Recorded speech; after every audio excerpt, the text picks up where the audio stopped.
En ce jour de la fête du travail, merci de nous rejoindre pour mettre en lumière les dernières actualités en hommage à tous les travailleurs. Au sommaire de cette édition, la Guinée célèbre la fête internationale du travail avec unité, des retrouvailles au stade de Koléa pour les travailleurs et les autorités. Un jour pour reconnaître, adresser les défis du secteur du travail.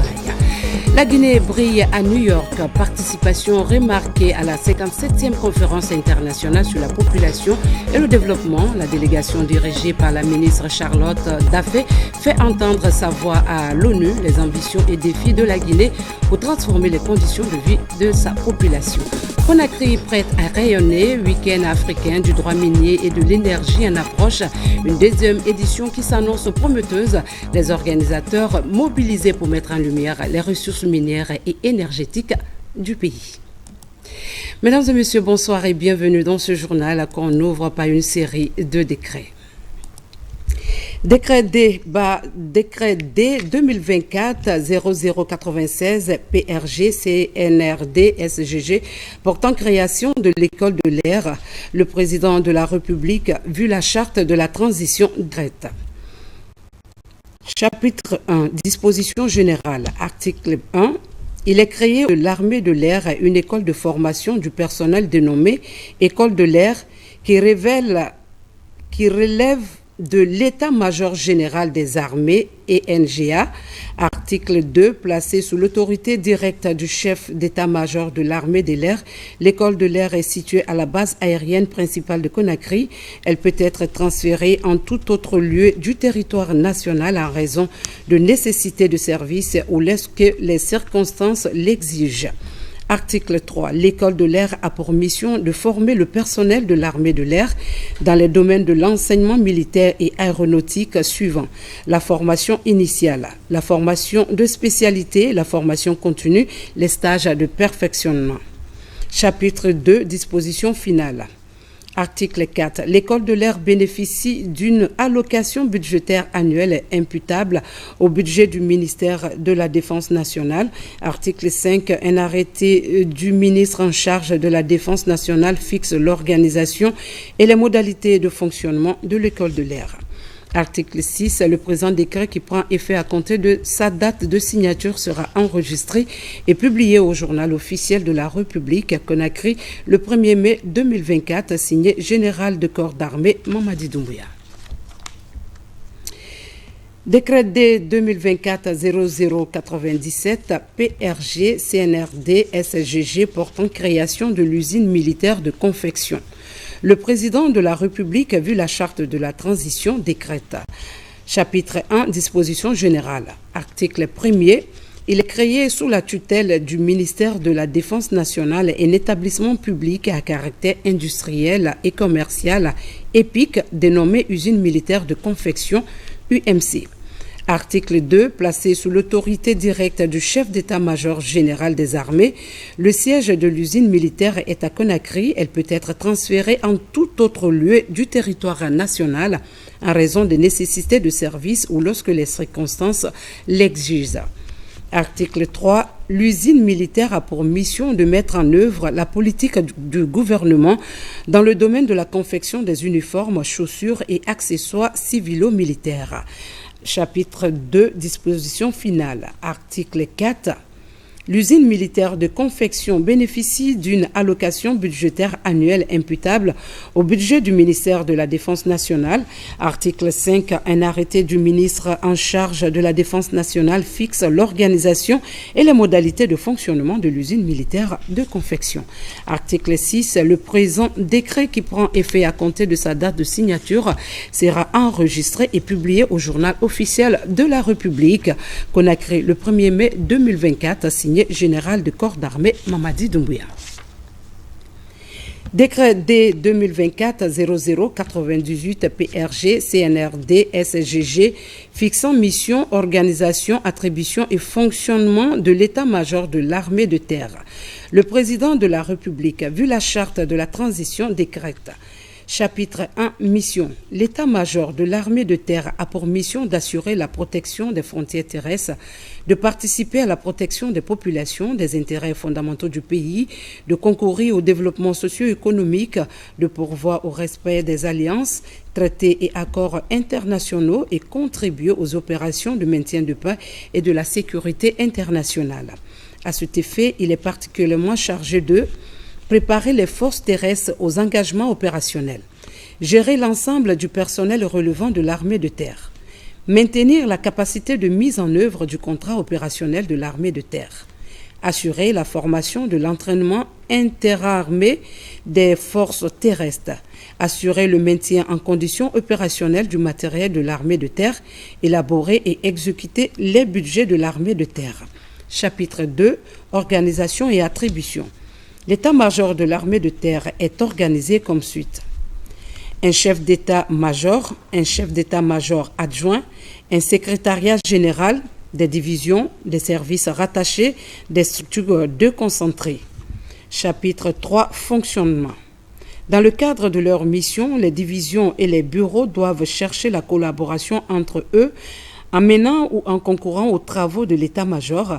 Ils doivent en permanence faire preuve d'initiative et proposer des solutions au commandement. Les divisions et les bureaux doivent appliquer le principe de subsidiarité pour permettre aux subordonnés d'avoir la marge de manœuvre nécessaire à l'accomplissement de leur mission. Chapitre 4. Dispositions finales. Les détails d'organisation, d'attribution et de fonctionnement des bureaux et du COAT sont fixés par des décisions du chef d'état-major général des armées sur proposition du chef d'état-major de l'armée de terre. Le présent décret qui abroge toute disposition antérieure contraire prend effet à compter de sa date de signature et sera enregistré et publié au journal officiel de la République qu'on a créé le 1er mai 2024, signé général des corps d'armée Mamadi Doumbouya. Décret D 2024-0099 PRG CNRD SGG fixant mission, organisation, attribution et fonctionnement de l'état-major de l'armée de mer. Le président de la République, vu la charte de la transition, décrète. Chapitre 1. Mission. L'état-major de l'armée de mer, EMAM, a pour mission d'assurer la surveillance et la défense de l'espace maritime, d'appuyer les autres forces en cas de conflit, de participer à la protection des populations, des intérêts fondamentaux du pays, de concourir au développement socio-économique, de pourvoir au respect des alliances, traités et accords internationaux et contribuer aux opérations de maintien de la paix et à la sécurité internationale.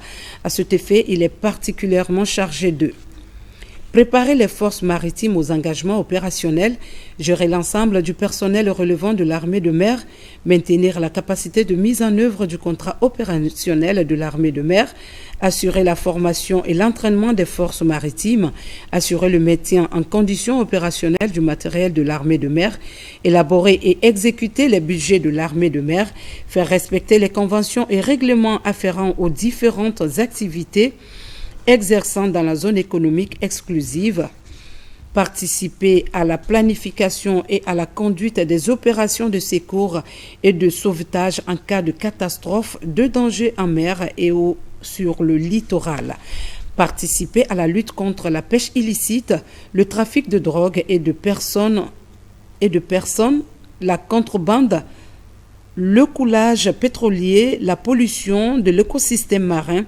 et la piraterie, participer à la sécurisation des zones d'installation dans les missions de recherche scientifique et autres, participer au transport des personnes et des biens. Chapitre 2. Organisation et attribution. Pour accomplir sa mission, l'état-major de l'armée de mer est organisé comme suit. Un chef d'état-major, un chef d'état-major adjoint, un secrétariat général, des divisions, des commandements, des services rattachés, des structures déconcentrées. Chapitre 3. Fonctionnement. Dans le cadre de leur mission, les divisions, les services et les bureaux doivent chercher la collaboration entre eux en menant ou en concourant aux travaux de l'état-major. Ils doivent en permanence faire preuve d'initiative et proposer des solutions au commandement. Chapitre 4. Dispositions finales. Les détails d'organisation, d'attribution et de fonctionnement des bureaux, sections et services de l'état-major de l'armée de mer sont fixés par des décisions du chef d'état-major des armées sur proposition du chef d'état-major de l'armée de mer. Le présent décret qui abroge toute disposition contraire prend effet à compter de sa date de signature et sera enregistré et publié au journal officiel de la République, Conakry le 1er mai 2024, signé Général de corps d'armée Mamadi Doumbouya. Décret D 2024-0100 PRG CNRD SGG portant création, mission, attribution, organisation et fonctionnement du groupement blindé de gendarmerie mobile. Le président de la République, vu la charte de la transition, décréta. Chapitre 1er, création. Il est créé en République de Guinée un groupement blindé de gendarmerie mobile en abrégé GBGM implanté à Conakry.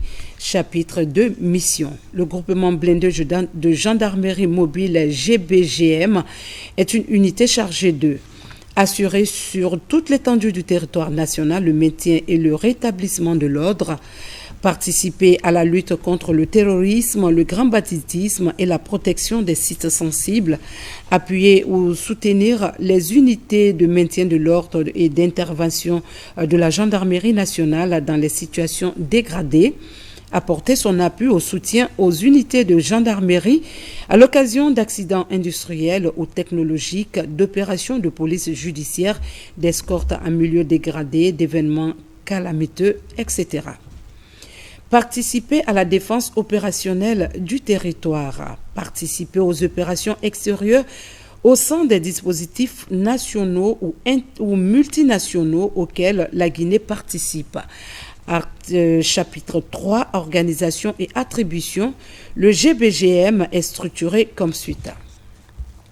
Un commandant adjoint, un secrétariat, une cellule opération et formation, une cellule logistique, une cellule technique armement et munitions, une cellule transmission, observation et renseignement, une trésorière, une infirmerie, des escadrons blindés. Chapitre 4, fonctionnement. Le GBGM est placé sous l'autorité directe du haut commandant de la gendarmerie nationale et directeur de la justice militaire. Chapitre 5, disposition finale. Les détails d'organisation, d'attribution et de fonctionnement des structures du GBGM sont fixés par décret du président de la République, arrêté du ministre en charge de la Défense nationale et ou instruction du HCGN-DGM. Le présent décret qui abroge toute disposition antérieure contraire prend effet à compter de sa date de signature et sera enregistré et publié dans le journal officiel de la République. Conakry, le 1er mai 2024, signé Général de corps d'armée Mamadi Doumbouya. En ce 1er mai, nous célébrons la Journée internationale des travailleurs, une journée chargée de symbolisme qui commémore le long combat entamé dès 1886 pour réformer les conditions de travail et établir une journée de 8 heures. Cette journée rend hommage à tous ceux qui ont lutté depuis cette époque pour le bien-être de la classe ouvrière. Tcherno Ousmane Diallo nous amène à travers les méandres de l'histoire pour comprendre l'origine de cette célébration. Symbolisant la lutte de la classe ouvrière pour une réduction des heures de travail, le 1er mai est aussi une journée de commémoration. Historiquement, c'est aux États-Unis que la lutte a commencé dans la seconde moitié du 19e siècle. À l'époque, le 1er mai est avant tout le premier jour de l'année comptable dans le monde du travail. Les ouvriers renouvelaient leur contrat à cette date. En 1884, les syndicats américains décidèrent d'imposer par la grève qu'à partir du 1er mai 1886, la durée d'une journée de travail serait de 8 heures contre 12 à 15 heures à cette époque. En ce samedi 1er mai 1886, des centaines de milliers d'ouvriers défilèrent ainsi dans tout le pays pour cette seule revendication. À Chicago, quelques 40 000 ouvriers sont en grève. Les jours suivants, des cas de mort sont enregistrés parmi les grévistes et les policiers également. Dès 1889, lors d'un congrès ouvrier, la décision est prise d'organiser une grande manifestation internationale de manière que dans tous les pays et dans toutes les villes, les travailleurs obligent les pouvoirs à réduire légalement à 8 heures la journée de travail. L'année qui suit, la France est touchée par le mouvement grâce à l'implication de l'Internationale socialiste. Le 1er mai 1890 a ainsi lieu la première manifestation de la classe ouvrière française pour réclamer que la journée de travail soit de 8 heures. Dans le cortège, les ouvriers portent un triangle rouge à la boutonnière. Ces trois côtés symbolisent le partage du temps entre le travail, le loisir et le sommeil. Mais ce n'est que 30 ans plus tard, en 1919, que la journée de 8 heures sera votée en France.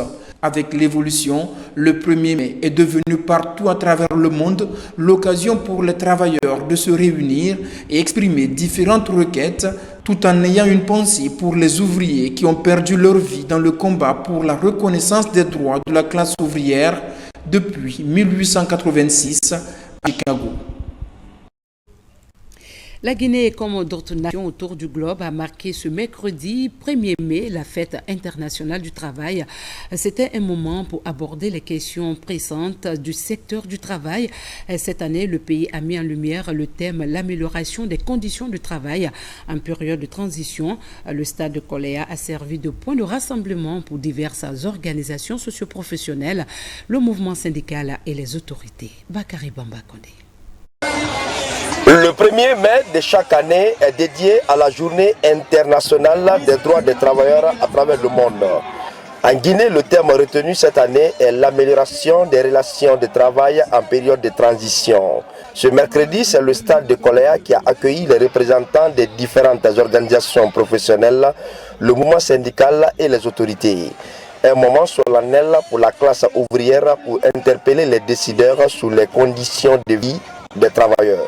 Aujourd'hui, la Guinée fête cette fête internationale pour commémorer, n'est-ce pas, ses victimes et aussi revendiquer, n'est-ce pas, dans le sens de l'aide pour pouvoir améliorer le pouvoir d'achat des travailleurs de tous les secteurs complets. Avec l'arrivée du nouveau gouvernement, nous allons profiter de ce 1er mai avec le manifeste que nous avons sous la main pour encore inviter le gouvernement pour que les différentes revendications soient satisfaites dans l'intérêt des travailleurs, surtout au niveau de la presse. En Guinée, nous avons la fierté d'avoir institué pour la première fois le Conseil national du dialogue social, qui est une structure de veille, d'alerte, mais aussi de résolution de tous les contentieux liés au travail et des protocoles d'accord, des négociations collectives signées et non appliquées.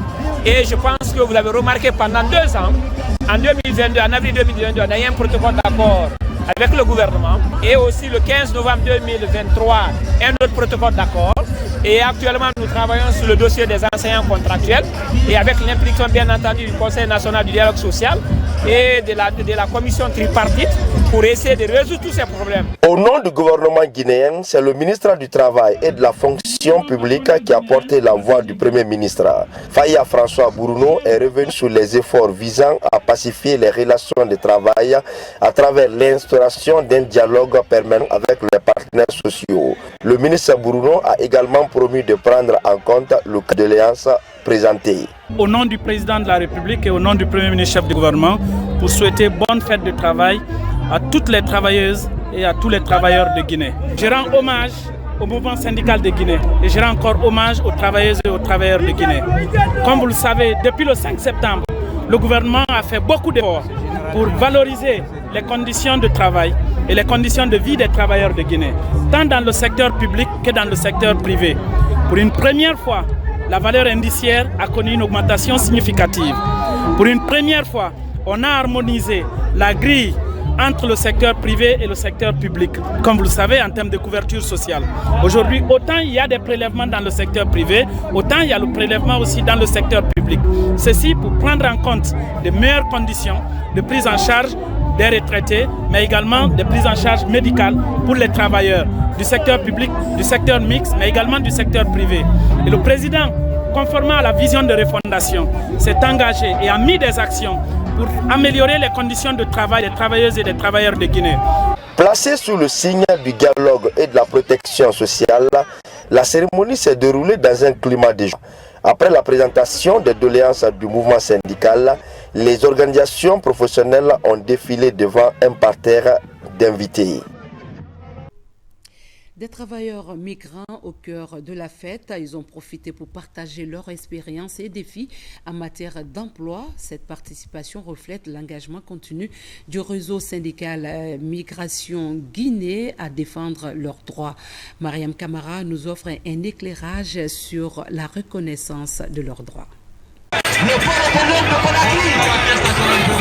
Ce 1er mai, journée internationale du travail, les travailleurs migrants ont marqué leur présence en milieu professionnel guinéen par leur participation à cette célébration.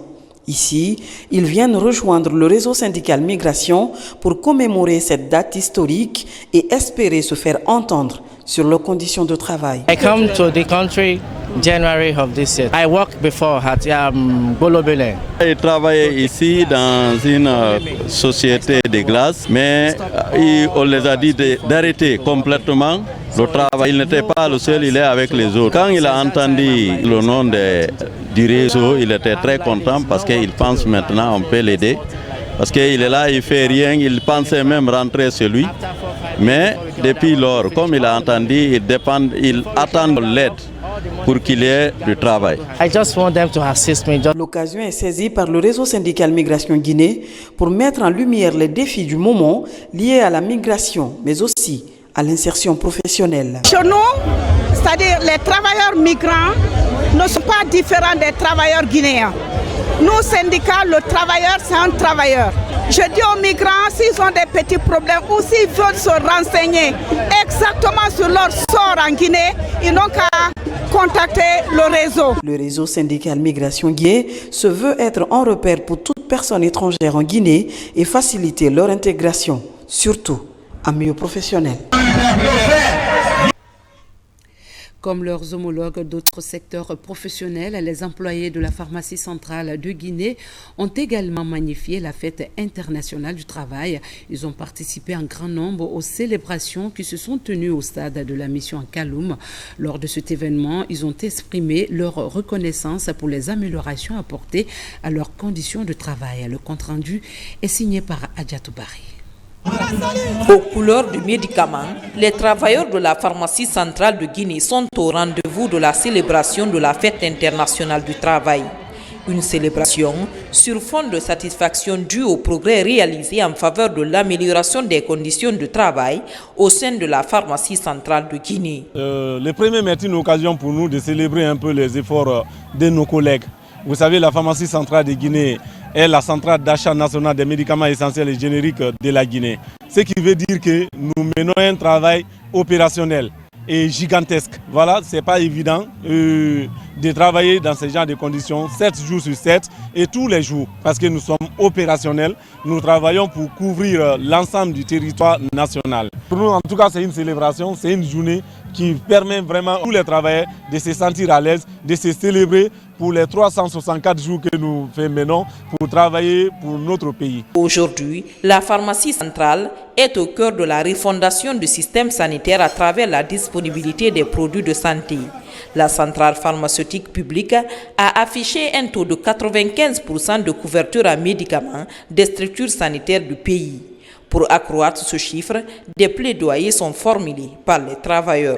Malgré qu'ils ont fourni beaucoup d'efforts à l'endroit du personnel, on demande toujours à notre direction de nous assister à faire toujours la promotion du personnel. Deuxièmement, de nous aider d'avoir des formations continues à l'étranger pour aller s'enquérir des réalités des autres centrales pour qu'on puisse aussi répercuter ça sur le bon fonctionnement de notre pharmacie centrale qui est la nôtre. En célébrant la fête internationale du travail, le personnel de la pharmacie centrale de Guinée démontre ainsi sa volonté de contribuer aux efforts fournis par les autorités sanitaires pour assainir le secteur pharmaceutique afin de sauver des vies. Dans le même sillage, à l'approche du 1er mai, le ministère du Travail et de la Fonction publique a lancé la première édition de sa journée porte ouverte sur le monde du travail. L'initiative visait à présenter l'administration du travail ainsi que les partenaires sociaux aux participants. La rencontre a inclus des stands d'exposition et 4 panels qui ont abordé des sujets d'actualité concernant la promotion d'un travail décent en Guinée. Mamadi Terana Kamisoko. Une brochette d'invités au parcours accompli et inspirant. Des ministres, hauts cadres de l'administration, des représentants d'employeurs et d'employés et des partenaires techniques et financiers. Tous sont au rendez-vous pour un diagnostic complet de l'environnement du travail en Guinée. Une première édition de la journée porte ouverte sur le monde du travail avec au menu 4 panels de haut niveau, dont la thématique dialogue social, enjeux et défis. C'est un moment crucial. Je crois que le dialogue social ne peut fonctionner que s'il y a une ouverture. Aujourd'hui, le dialogue social est encouragé, il est promu. Nous avons un patronat unifié qui est solide et constructif. Les fêtières syndicales sont aussi des interlocuteurs très expérimentés, très engagés. Le gouvernement a ouvert et mis en place le cadre de concertation. Nous avons une charte nationale sur le développement social. Nous avons toute une série d'institutions qui permettent ce dialogue. Et je crois qu'on peut considérer que la refondation, la transformation des modes de gouvernance intègre et on est dans une bonne dynamique. L'emploi de la main-d'œuvre locale, qui est souvent source d'incompréhension en milieu du travail, n'est pas occulté. Auprès de la ministre Diaka Sidibé, des spécialistes abordent l'épineuse question du contenu local et la problématique du recrutement. C'était un réel plaisir en tant que ministre justement de tutelle ayant porté la question sur le contenu local, de pouvoir donner des recommandations d'abord au secteur privé pour la mise en œuvre de ce contenu local, afin que dans le cadre du recrutement du personnel guinéen, qu'on puisse justement aborder 2 recommandations. La première recommandation, c'est la question du recrutement du personnel, en se focalisant sur les exigences de la loi portant contenu local. Le deuxième aspect, c'est surtout sur le transfert de compétences, c'est-à-dire la formation du personnel une fois que le personnel est recruté. Autre thème d'actualité abordé, les défis et perspectives du droit syndical et la couverture sociale pour tous, comment y parvenir. Les débats sont riches en enseignements avec les DG de la CNSS et de la CNPS. Gouvernement, syndicats, patronat et partenaires techniques repartent satisfaits des échanges. Ma communication a porté sur le rôle et les missions de la Caisse nationale de prévoyance sociale, étant donné que les cotisations ont été mises en place, quelles sont les procédures qu'il faut mettre en place pour pouvoir exécuter les différentes prestations de la sécurité sociale. Il y a eu beaucoup d'innovations. Le temps pour le traitement des dossiers de pension a été réduit. Aujourd'hui, et sur toute l'étendue du territoire, on prend les fonctionnaires qui sont atteints d'une maladie pour la prise en charge médicale, que ce soit à l'intérieur ou à l'extérieur du pays, en fonction de leur maladie. Les dialysés sont pris en charge, les gens qui portent de lourdes maladies aussi sont pris en charge. Mais je précise aussi, c'est les fonctionnaires de l'État. C'est un honneur pour moi, encore une fois, de prendre la parole pour vous remercier. Remercier chacun de vous pour la disponibilité. Certes, il y a eu des panélistes de haut niveau qui ont presté devant vous ici, mais vos contributions, vos échanges, vos orientations ont aidé à aboutir à une liste de recommandations pour moi qui sont aujourd'hui de véritables éléments qui puissent inspirer les différentes politiques publiques. Et le gouvernement que je représente ici en fera très bon usage. Symbole de lutte pour les droits des travailleurs, le ministère du Travail et de la Fonction publique a tenu à innover lors de cette célébration du 1er mai.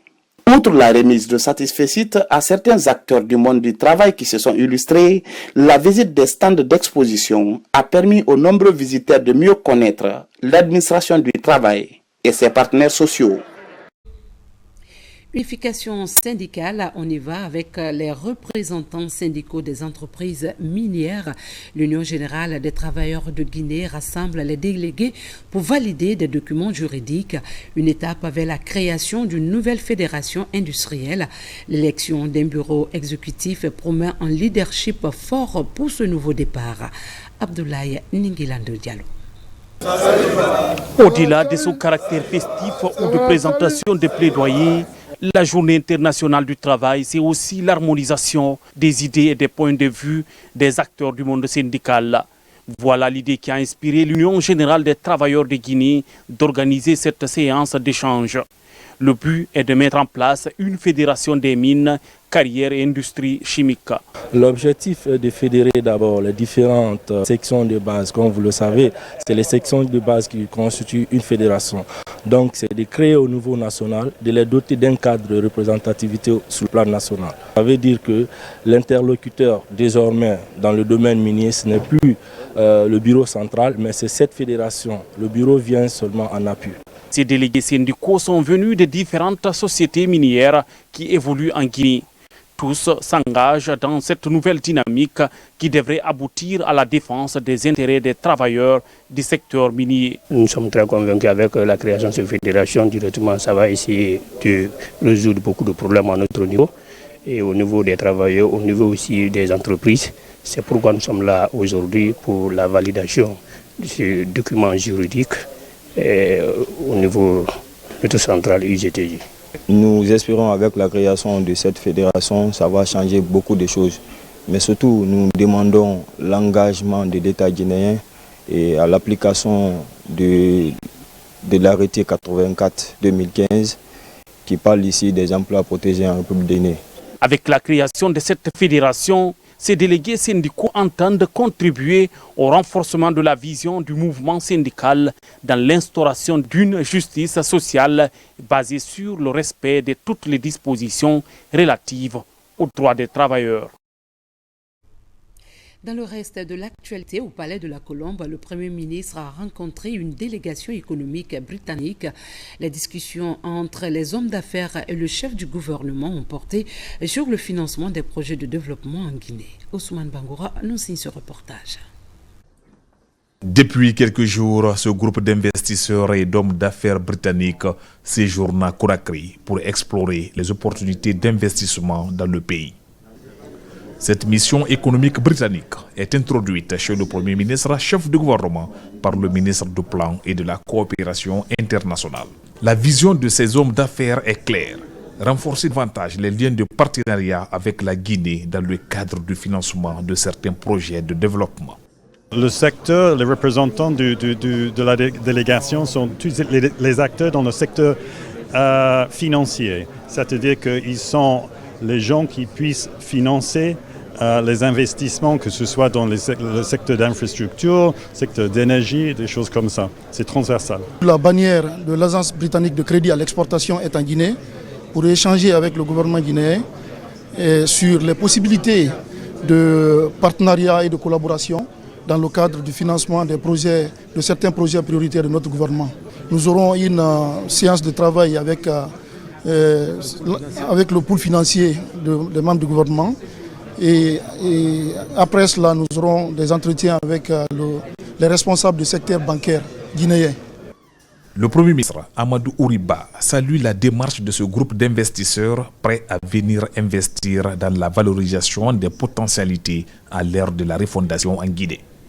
Pour le ministre du Plan et de la Coopération internationale, cette visite vient conclure des relations d'affaires et des opportunités d'investissement dans les secteurs tels que l'eau, l'énergie et les infrastructures.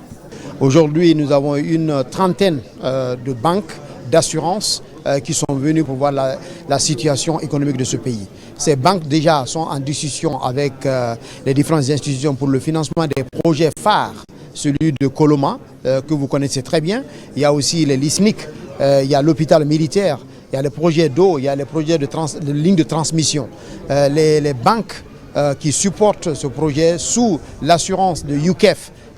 UKEF, c'est le crédit export britannique qui, à peu près, il y a plus de 2 ans et demi, qui a confiance en la Guinée, qui supporte la Guinée et qui accompagne la Guinée.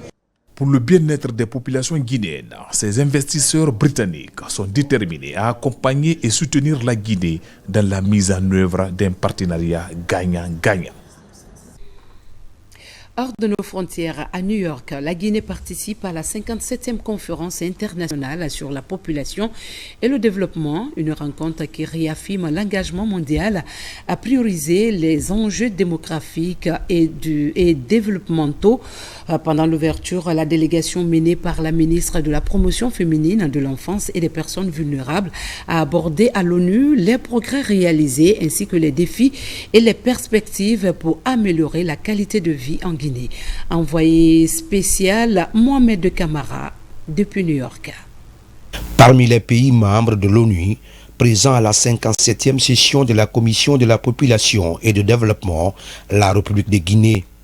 La présence de la délégation guinéenne à ce rendez-vous annuel, conduite par Charlotte Daffé, ministre de la Promotion féminine de l'enfance et des personnes vulnérables, matérialise la volonté des autorités guinéennes de venir faire ici le point sur la situation de la population guinéenne, mais également présenter l'agenda du pays d'ici 2040. Je saisis cette occasion pour vous transmettre les chaleureuses salutations des plus hautes autorités de la Guinée et formuler nos vœux ardents de succès. Mesdames et messieurs, à l'occasion du 30e anniversaire de la Conférence internationale sur la population et le développement, mon pays, la Guinée, fait encore face à des défis majeurs pour la réalisation des droits et choix des femmes et filles. Les données disponibles indiquent qu'environ 8 femmes sur 10 déjà mariées ou en union libre déclarent avoir été victimes de violences de la part de leurs conjoints. Les mutilations génitales sont pratiquées à 95% sur des femmes de 15 à 49 ans et à 9% sur des filles de moins de 14 ans. Toutefois, en lien avec le thème de cette année, ma délégation se réjouit des avancées enregistrées au cours des dernières années, ayant permis d'obtenir des résultats significatifs. Il s'agit 1. Du lancement du 4e recensement général de la population et de l'habitation en 2023, afin de mettre la démographie au cœur des politiques publiques. 2. De l'amélioration des conditions d'accouchement assisté par un personnel qualifié dont le taux est passé de 43% en 2012 à 69% en 2022. 3. De la baisse de la mortalité maternelle à 550 décès pour 100 000 naissances vivantes. 4. De la création du groupe thématique JAR chargé de la coordination des interventions et prenant appui sur une base de données. Et enfin 5, de l'accroissement des investissements publics en faveur de l'accès des femmes et filles à la formation, aux opportunités économiques et aux instances de prise de décision. Depuis la prise de responsabilité du CNRD en 2021, l'amélioration des conditions de vie des populations défavorisées est devenue de plus en plus une priorité. Au regard des acquis à consolider et des défis à relever, le gouvernement guinéen entend résolument poursuivre la mise en œuvre des réformes structurelles et sectorielles visant à assurer le bien-être des populations et à bénéficier de son fort potentiel de jeunes. À cet égard, la Guinée voudrait de façon solennelle réaffirmer son engagement à concrétiser ses promesses faites lors du sommet de Nairobi, avec un accent particulier sur la capture du dividende démographique et l'autonomisation des femmes et filles. Je voudrais, au nom du gouvernement de mon pays, exhorter nos partenaires à amplifier leurs appuis en vue de permettre à la Guinée de poursuivre le principal objectif de la CIPD, qui est d'améliorer la qualité de vie des populations. Cette conférence internationale sur la population et le développement a pris forme au Caire en Égypte, où les dirigeants du monde avaient pris l'engagement en vue de placer les droits relatifs à la santé sexuelle au cœur du développement. Une détermination qui se concrétise avec la tenue de cette rencontre périodique ici, au siège des Nations Unies, à New York. Toujours hors du pays, la participation de la Guinée aux assemblées générales annuelles de la Banque islamique de développement à Riyad a renforcé la confiance de l'Arabie saoudite envers le développement du pays. Cet important rassemblement a vu la présence des ministres de la planification, de l'économie et des finances des 57 pays membres. Au-delà des conférences et réunions, la délégation guinéenne a profité pour dialoguer avec divers partenaires. Ces échanges ont confirmé leur soutien continu aux initiatives visant à améliorer le bien-être socio-économique de la Guinée. Daouda Tabansila. Fin ici à Riyad, capitale politique de l'Arabie Saoudite, des assemblées générales annuelles de la Banque islamique de développement BID, couplées au 50e anniversaire de l'institution. Une opportunité pour le gouvernement guinéen, à travers sa délégation, d'échanger avec ses partenaires autour des projets prioritaires. Ici, par exemple, il s'agit de la signature d'une convention entre le président de la BID et le ministre du Plan. C'est autour d'une stratégie de partenariat couvrant la période 2024-2027 pour une enveloppe globale de plus de 600 millions de dollars américains. C'est une fierté pour la Guinée aujourd'hui. Ce document qui a été élaboré par les équipes de tous les départements concernés en République de Guinée, mais aussi l'équipe de la Banque islamique de développement. Beaucoup de pays ont ce genre de document qu'on appelle SSEPM. En anglais, on appelle MCPM, Member Country Priority Programme. Ça veut dire que désormais, la Guinée a un plan.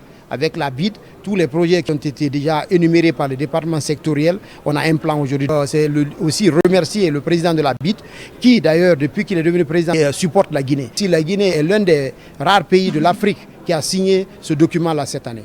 Donc la Guinée sort vraiment fière de cette conférence. Au-delà, le ministre Ismaël Nabé et sa suite se sont également entretenus avec d'autres branches clés de l'institution. Les débats sont orientés sur les actions et les investissements enclenchés par les autorités de la transition. Nous concluons cette importante mission au nom du chef de l'État et au nom du chef du gouvernement. La Guinée est père fondateur de la Banque islamique de développement.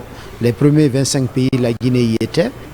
Et aussi le support de la Banque islamique de développement, un portefeuille qui se porte très bien, qui est à peu près avoisine à 1,2 milliard et le taux de décaissement est aussi très important. Le président de la BID nous a rassuré leur engagement pour accompagner la Guinée. On a rencontré le premier ministre malaisien qui d'ailleurs nous a invités à Kuala Lumpur pour vraiment faire des projets stratégiques. On a aussi rencontré les ministres des Finances camerounais, le ministre des Finances indonésien, le ministre des Finances saoudien. Qui d'ailleurs aussi nous a vraiment remercié de notre participation et de l'engagement qu'il donne à la Guinée. Qu'est-ce qu'on doit faire après? Ce n'est pas seulement des annonces, mais de travailler pour vraiment voir tout ce qui a été obtenu à Riyad pour les concrétiser pour le bénéfice de la population guinéenne. Avant de quitter Riyad, la délégation guinéenne a été invitée par le président de la Banque islamique de développement à son siège. C'est un entretien à huis clos qui a passé en vue l'appui de l'institution apporté à la Guinée depuis sa création en 1973. En 2025, c'est à Alger, capitale algérienne, que se tiendront les assemblées générales annuelles de la Banque islamique de développement. Dans le domaine de la diplomatie, l'ambassadeur Mandiou Djoubaté a remis ses lettres de créance au président de la Gambie, Adama Barrow. Cette rencontre a été l'occasion pour le diplomate guinéen de transmettre les salutations du général Mamadi Doumbouya. La coopération entre Conakry et Banjul a toujours été fructueuse et continue de se renforcer. Makemedozo nous livre les détails. Le palais présidentiel en plein cœur de Banjul. L'ambassadeur extraordinaire et plénipotentiaire Mandiou Djoubaté est reçu par les honneurs militaires.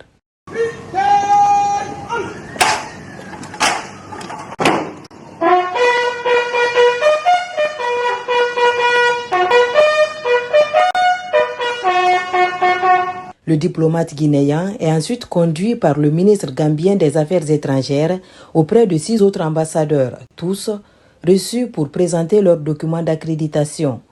Après avoir remis ses lettres de créance à son Excellence le président Adama Barrow, ainsi que celles de rappel de son prédécesseur, l'ambassadeur Mandiou Djoubaté s'est entretenu avec le chef de l'État gambien. Nous avons été très heureux cet après-midi d'être reçus par son Excellence Adama Barrow, à qui nous avons présenté les lettres de créance. Son Excellence, le général de corps d'armée Mamadi Doumbouya, m'accrédite en tant qu'ambassadeur extraordinaire et plénipotentiaire de la République de Guinée en République du Gambie avec résidence à Dakar. Tous deux, pays côtiers de la sous-région ouest africaine, la Guinée et la Gambie sont liés par une longue amitié et une belle coopération. Et l'ambassadeur Mandiou doit veiller à la diversification de cette coopération, à l'image du bel accueil que lui ont réservées les autorités gambiennes au plus haut niveau. Son Excellence le Président Adama Barrow a été très heureux de recevoir cette lettre d'accréditation de son frère et nous a souhaité la bienvenue et un très bon séjour en République sœur de la Gambie. Après donc cette présentation de lettre de créance, il nous a chargé en retour de traduire ses salutations fraternelles et sincères à son Excellence le Président Mamadi Doumbouya, chef de l'État de la République de Guinée, chef suprême des armées. L'autre mission qui attend le diplomate guinéen est d'être à l'écoute des compatriotes vivant en Gambie. Dans les jours à venir, Conakry sera le théâtre du week-end africain du droit minier et de l'énergie. Cette rencontre panafricaine en sa 2e édition mobilise les organisateurs qui redoublent d'efforts pour en assurer le succès. De nombreuses thématiques seront abordées pour mettre en lumière les recherches minières et énergétiques de la Guinée ainsi que les garanties offertes aux investisseurs. L'événement porté par le Barreau de Guinée et l'Institut de formation et d'expertise juridique prévoit la participation de plusieurs personnalités. Tcherno Younoussaba, reportage. La Guinée dispose de nombreuses potentialités qui attirent de nombreux investisseurs. Le gouvernement et autres acteurs travaillent à l'amélioration du climat des affaires. Le Barreau et l'Institut de formation d'expertise juridique à travers l'événement annuel le week-end africain du droit minier et de l'énergie vendent la destination Guinée. Et nous avons le partenaire stratégique de la Chambre des mines de Guinée. Nous avons le soutien total du gouvernement guinéen et nous avons aussi le soutien de l'ALSF, qui est la Facilité africaine de soutien juridique, qui est une structure en fait qui est au niveau de la BAD et qui accompagne les États africains dans la conclusion des contrats, dans la négociation et la conclusion des contrats complexes. C'est un événement en fait panafricain qui est organisé en Guinée mais qui est panafricain, mais aussi qui nous permet nous en tant que Guinéens de montrer les mécanismes de protection prévus par nos textes. Donc c'est de montrer en fait, de vulgariser en fait quels sont les mécanismes de protection que nos textes prévoient ici pour l'ensemble en fait des parties prenantes pour le développement du secteur. Notre pays est un pays minier et en même temps énergétique. Il se trouve que ces deux secteurs sont indissociables dans le développement économique du pays.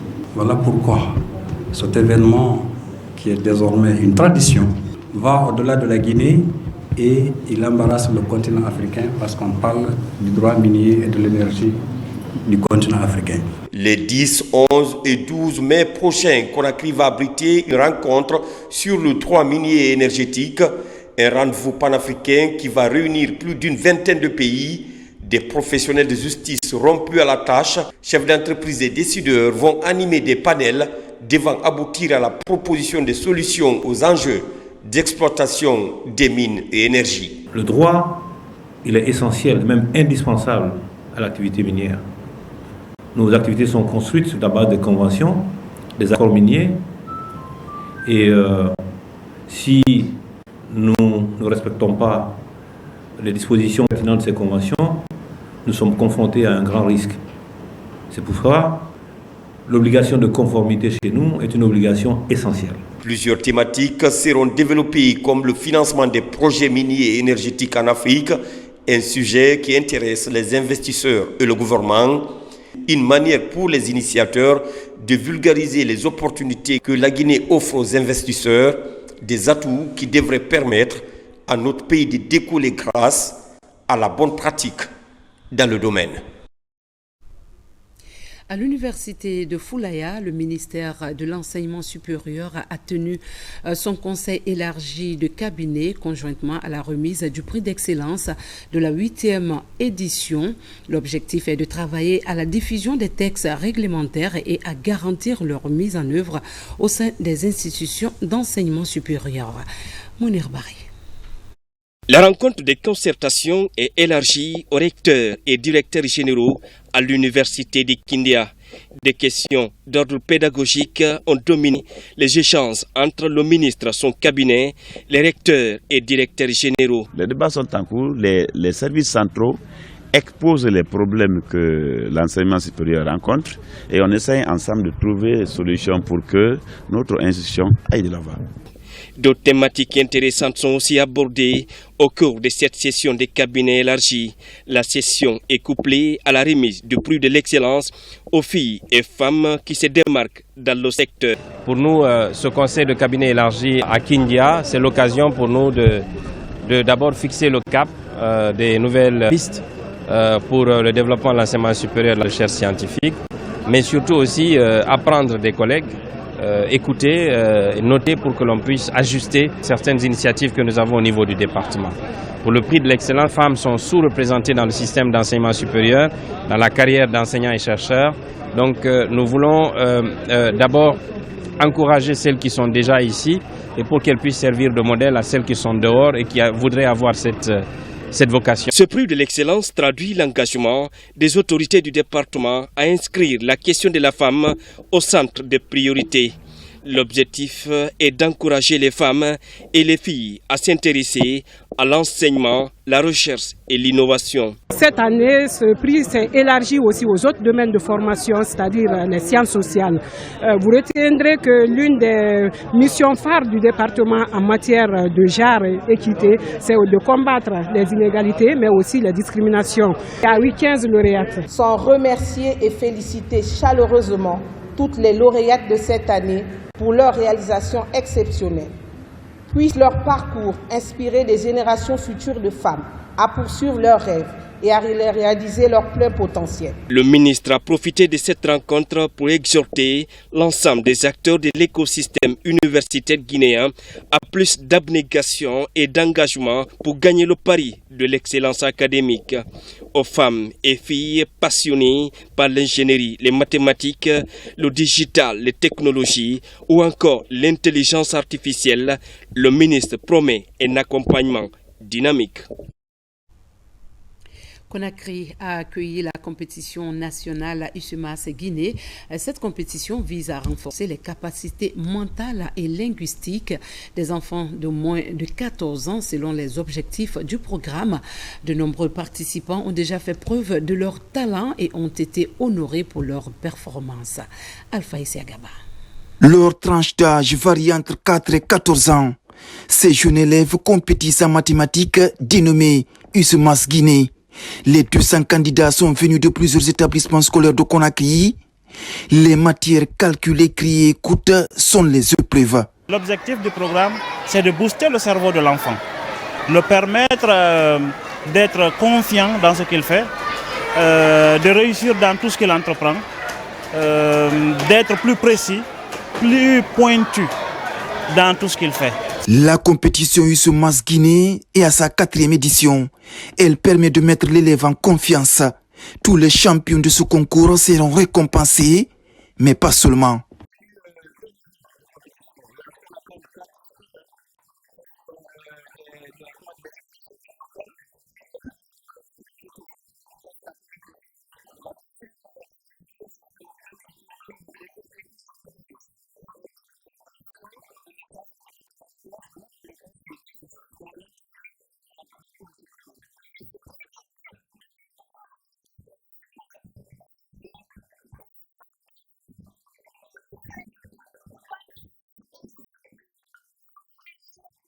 En décembre 2024, la Guinée va participer à la compétition USUMAS internationale. À ce jour, plus de 60 communautés rurales à travers le pays ont été touchées par des incendies qui ont causé de sérieux dommages matériels et économiques. Un sinistre qui plonge de nombreux habitants dans une situation de précarité. En réponse, le gouvernement, via l'Agence nationale de gestion des urgences et des catastrophes humanitaires, a fourni assistance et secours, notamment en vivres et en fournitures diverses, aux victimes des incendies dans les localités de Tougué et Sigiri. Plus de détails dans ce reportage de Amadou Touré. Une dizaine de cases et contenus partis en fumée. C'est le triste constat d'un incendie d'origine inconnue survenu ici dans le secteur Madina, district de Kona 2, dans la préfecture de Tougué. Pour soutenir les sinistrés, le gouvernement, à travers l'Agence nationale de gestion des urgences et catastrophes humanitaires ANGUICH, offre ses vivres. Je remercie le président de la République. Vraiment, on est dans une nouvelle phase. chose qu'on n'avait pas l'habitude. Chez nous, difficilement, quand il y a sinistre, le gouvernement ne participe pas avec la population. Mais aujourd'hui, le sentiment est tout autre. Nous sommes fiers d'avoir un gouvernement, un président qui pense à nous comme sa propre personne.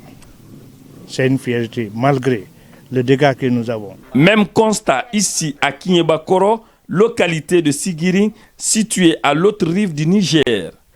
Toutes ces cages nouvellement reconstruites ont été victimes d'incendies. Là également, des vivres ont été offerts par le gouvernement aux sinistrés. Une preuve de l'attention particulière que le gouvernement manifeste à l'égard des victimes des différentes catastrophes. Donc effectivement, Kinyeba-Koro a été victime d'un incendie. Donc nous profitons de l'occasion pour remercier très sincèrement au nom de toute la population de Sigiri, le gouvernement pour ce geste magnanime qui traduit effectivement sa volonté de satisfaire les populations en cas de difficulté. Nous avons fait la tournée, on vient de Sigiri et autres. Il y a plusieurs communautés qui sont impactées, mais ici nous sommes à Kona, donc dans la préfecture de Tougué. Il était intéressant de venir à côté de la communauté, leur montrer notre solidarité, donc la solidarité du gouvernement. Comme d'habitude, partout où nous passons, on interpelle également les différentes communautés. C'est vrai, il est bien d'intervenir, mais il est très très intéressant également de prévenir ces incendies. C'est pourquoi on a, lors de notre intervention, on a interpellé les mamans qui utilisent les feux dans les cuisines. Et vous savez, les cuisines ici se trouvent dehors. Et après la cuisine, éteindre complètement le feu. Au total, à ce jour, ce sont 63 localités rurales du pays qui sont victimes d'incendies occasionnant des milliers de sinistrés, dont la majorité secourue par l'État à travers les assistances de l'Agence nationale de gestion des urgences et catastrophes humanitaires, Anguche. Un détour dans la région de Kankan, les mesures de sécurité contre le grand banditisme sont renforcées. Une équipe supplémentaire est mobilisée pour soutenir les forces de défense et de sécurité dans cette zone minière. Le parquet général apporte des éclaircissements sur cette nouvelle initiative. Djamokaba. Tout au long des frontières et des villes de la région administrative de Kankan, des forces de défense et de sécurité pour renforcer la surveillance. Depuis quelques jours, un imposant dispositif sécuritaire est à Kankan pour renforcer le plan déjà mis en place. Les hommes en uniforme vont continuer la patrouille d'autres avec un objectif, sécuriser des zones d'entrée pour contribuer au maintien de la sécurité au sein des communautés. Nous avons demandé à l'autorité supérieure à renforcer, ce n'est pas arrêter les travaux des gens qui sont là, les forces de défense et de sécurité, les autres là sont venus, c'est pour nous compléter, c'est pour nous aider à ouvrir des portes qui étaient fermées. Donc, s'il plaît à Dieu, quand ça sera assaini pendant un bon temps. Par cette présence permanente des forces de défense et de sécurité, plusieurs dispositifs sont envisagés pour répondre aux engagements pris par le CNRD. À la gendarmerie de Kankan, les contours de ce cordon sécuritaire sont exposés pour soutenir l'action de l'État afin de contribuer aux missions de sauvegarde de l'intégrité territoriale. Il y a un PC qui est déjà institué pour faciliter la réussite de cette mission. Les tâches à accomplir sont les suivantes. Il s'agit de la mission de contrôler, de stopper les engins. Les gestes réglementaires sont obligatoires à l'occasion de stopper ces engins. Identifier les personnes, fouiller les coffres de véhicules, sièges pour les motos. Vérifier les pièces d'identité des usagers et documents des véhicules. Au cours de cette mission de contrôle, si une infraction à la loi pénale est commise et que cette mission spéciale constate cela, cette mission a l'obligation de se référer aussitôt auprès des officiers de police judiciaire. C'est pour vous dire que c'est une mission civilisée, une mission qui s'exécute sur une base légale, sur la supervision des représentants du ministère de la Justice dans la zone de Kankan. Donc il faudrait que cette distinction-là, que les populations de Kankan, de Sigiri, de Mandiana, en tout cas de la Haute-Guinée, puissent bien comprendre que c'est une mission de sécurisation et pas autre chose. l'État a décidé de prendre ses responsabilités. Il faudrait que les populations aussi acceptent de coopérer avec cette mission-là, qui n'est pas contre eux, mais encore une fois, pour eux. Dans la région administrative de Kankan, il n'y a pas d'inquiétude à avoir désormais au niveau de la délinquance, du banditisme et le terrorisme.